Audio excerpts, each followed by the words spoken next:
شروع رمضان سے اس وائرس کے ساتھ ایک وقت ہمارا گزرا، اللہ تعالیٰ کی آزمائش تھی، اس کی ابتلا تھی۔ اللہ تعالیٰ نے صبر دیا، اور بحمد اللہ میں بھی، میرا بیٹا بدی الدین اور میری بیٹی تینوں روح بصحت ہیں۔ جو اس مرض کی علامات تھی وہ اللہ نے ختم کر دی۔ تھوڑی سی نقاہت باقی ہے، دعا کریں کہ اللہ تعالیٰ وہ بھی ٹھیک کر دے۔ ہمارے چھوٹے بھائی ہیں، وہ بھی چند دن سے اس وائرس میں مبتلا ہیں، ان کی صحت کے لیے دعا کریں۔ اللہ تعالیٰ تمام بیمار بھائیوں کو بہنوں کو صحت کاملہ عاجلہ اور دائمہ عطا فرما دے۔ اس دوران کثرت سے ایک ہی دعا کی تھی کہ یہ گھر جس کو بڑی ایک شوق اور محبت سے بنایا تھا،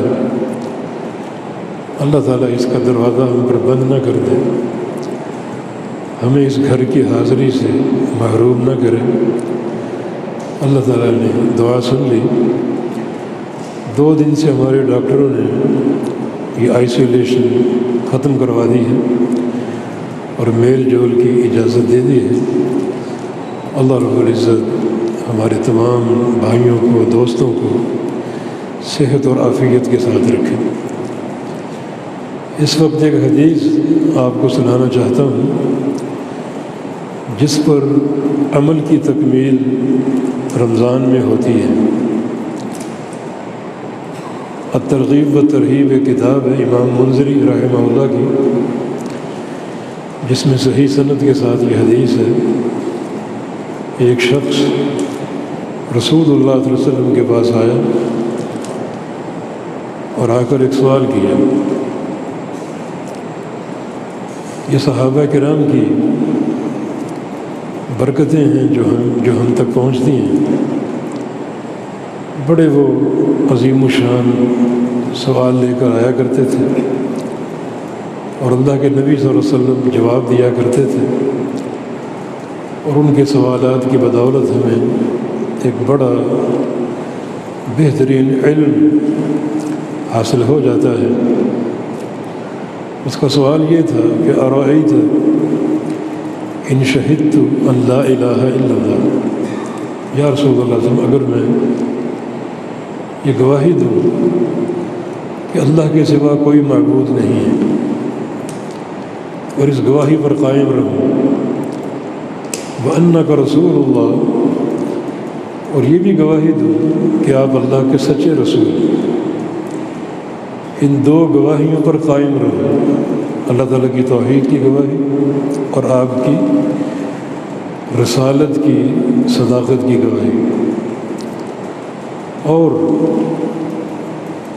وصلیت الصلوات الخمس، 5 نمازیں ادا کرتا رہا،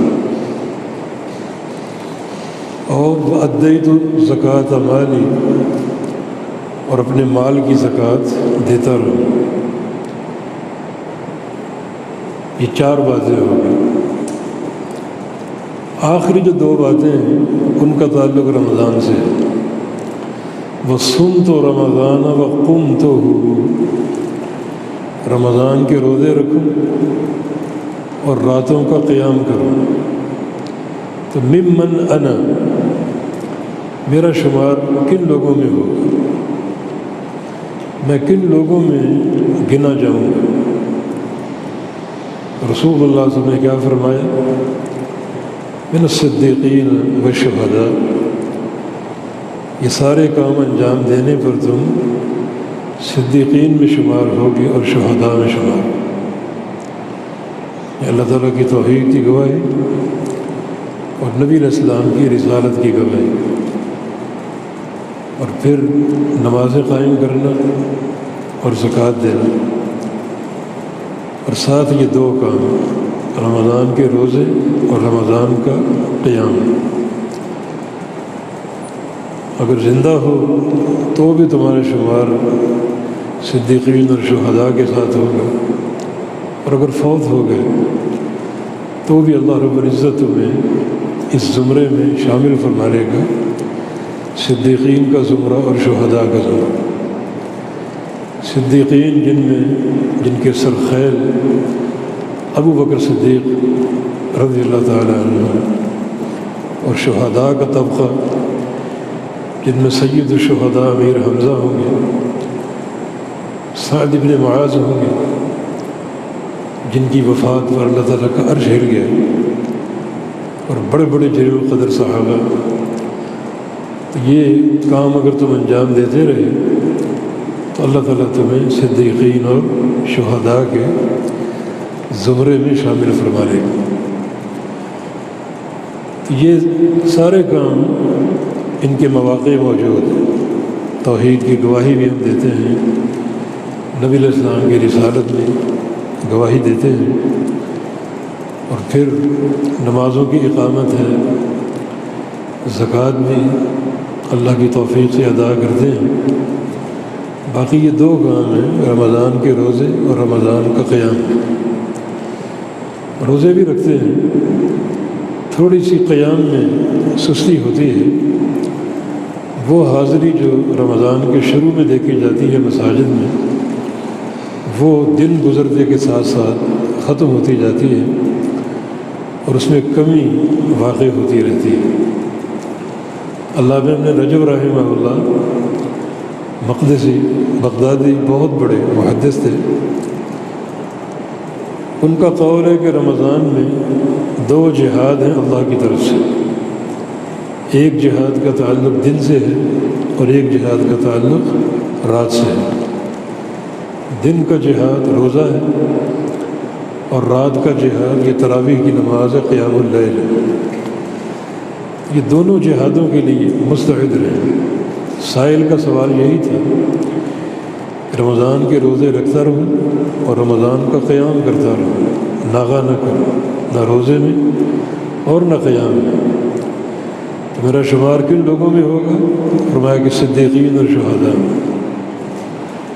ایک نقطے کی وضاحت ضروری ہے، ہمارا رمضان میں جو شوق اور ذوق ہوتا ہے وہ شروع کے دنوں میں ہوتا ہے، مسجدیں بھری ہوتی ہیں، 2-4 دن رونق قائم رہتی ہے، پھر آہستہ آہستہ مساجد خالی ہو جاتی ہیں۔ حالانکہ یہ سوچ شریعت کے خلاف ہے۔ ہر عمل کا جو آخری حصہ ہے وہ زیادہ اجر کا باعث ہے، وہ زیادہ افضلیت کا باعث ہے۔ شروع سے زیادہ آخری حصہ زیادہ فضیلت کا حامل ہوتا ہے۔ رمضان کا پہلا روزہ جو اس کا ثواب ہے، اجر ہے، دوسرے کا اس سے زیادہ ہو، تیسرے کا اس سے زیادہ ہو، چوتھے کا اس سے زیادہ ہو، حتیٰ کہ آخری عشرہ اور آخری عشرے میں طاق راتیں، ان میں ایک رات ایسی جس کی عبادت 1000 سال کی عبادت سے افضل ہے، تو یہ رات بھی آخری حصے میں ہے۔ ویسے بھی آپ دیکھیں جتنے بھی عمل ہیں، نماز ہے، آپ شروع کرتے ہیں تکبیر تحریمہ سے، رکوع ہیں، سجود ہیں، مگر سب سے آخری حصہ کیا ہے؟ سلام پھیرنے سے قبل۔ سلام پھیرنے سے قبل جو حصہ ہے دبر الصلاۃ، وہ زیادہ افضلیت کا حامل۔ رسول اللہ صلی اللہ علیہ وسلم کی حدیث ہے کہ فَلْيَتَخَيَّرْ مِنَ الدُّعَاء،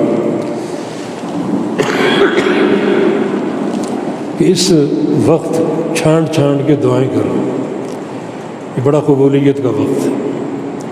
یہ آخری لمحات جو ہیں اللہ تعالیٰ کے ہاں قبولیت کے لمحات، ایک رکعت ہے جو قیام سے شروع ہوتی ہے اور سجدے پہ ختم ہوتی ہے۔ جب سجدے سے آپ اٹھتے ہیں تو دوسری رکعت شروع ہوتی ہے، تو ہر رکعت کا جو اختتام ہے وہ سجدے پر ہے۔ اور سجدے کے بارے میں کیا کیا احادیث، نبی علیہ السلام کی حدیث ہے اقرب ما یکون العبد من ربہ وہو ساجد، بندہ اپنے رب کے زیادہ قریب کب ہوتا ہے؟ جب وہ سجدے میں ہو۔ اور نبی علیہ السلام کا ارشاد گرامی کہ قامن ان یستجاب لکم، سجدے کی دعائیں اس لائق ہیں کہ قبول کی جائیں، جتنی دعائیں کرو گے اللہ تعالیٰ قبول کرے گا۔ تو ہر رکعت کا اختتام سجدے پر ہوتا ہے۔ کل جمعہ گزرا ہے، جمعے کی جو سب سے افضل گھڑی ہے وہ کون سی؟ فجر سے جمعہ شروع ہو جاتا ہے، آپ جمعے کے اعمال شروع کر دیں، کثرت سے درود پڑھیں، سورہ کہف پڑھیں، مسجد میں جلدی پہنچ جائیں اور نوافل پڑھیں، نفل پر نفل پڑھیں، سجدوں پر سجدے کریں، پھر جمعے کی نماز ہے۔ لیکن ان سب میں افضل گھاٹی کون سی؟ عصر سے لے کر مغرب تک، ساعۃ الاستجابہ، قبولیت کی گھڑی۔ نبی علیہ السلام انگلی کے اشارے سے ظاہر کرتے کہ وہ گھڑی بہت چھوٹی ہے۔ اس گھڑی میں جو بندہ جو بھی دعا کر رہا ہو، دنیا کی خیر مانگ رہا ہو، آخرت کی خیر مانگ رہا ہو، اللہ تعالیٰ اس کو عطا کرے گا۔ وہ گھڑی بھی جمعے کے اختتامی لمحات میں۔ اسی طرح یہ رمضان کی یہ فکر ہم نے کہاں سے لے لی کہ شروع کے چند دن رونق قائم رکھو پھر غائب ہو جائے، کاروبار پر توجہ دو۔ نہیں، جوں جوں یہ دن آگے گزریں گے تو برکتیں فضیلتیں بڑھتی جائیں گی۔ یہ پیغام عام کریں، اپنے بھائیوں کو، دوستوں کو دیں کہ مساجد سے دور کیوں ہو گئے؟ یہ تو جتنے لمحات اب باقی ہیں، مساجد سے گہرا تعلق ہونا چاہیے۔ اپنا محاسبہ کیجیے۔ محاسبہ کب کرو گے؟ جب رمضان گزر جائے گا تب کرو گے، تب پچھتاوے کے علاوہ کچھ نہیں ہوگا کہ ہم نے سب کچھ کھو دیا، محروم ہو گئے۔ اب یہ محاسبے کا وقت ہے۔ اللہ پاک توفیق دے۔ وآخر دعوانا الحمدللہ رب العالمین۔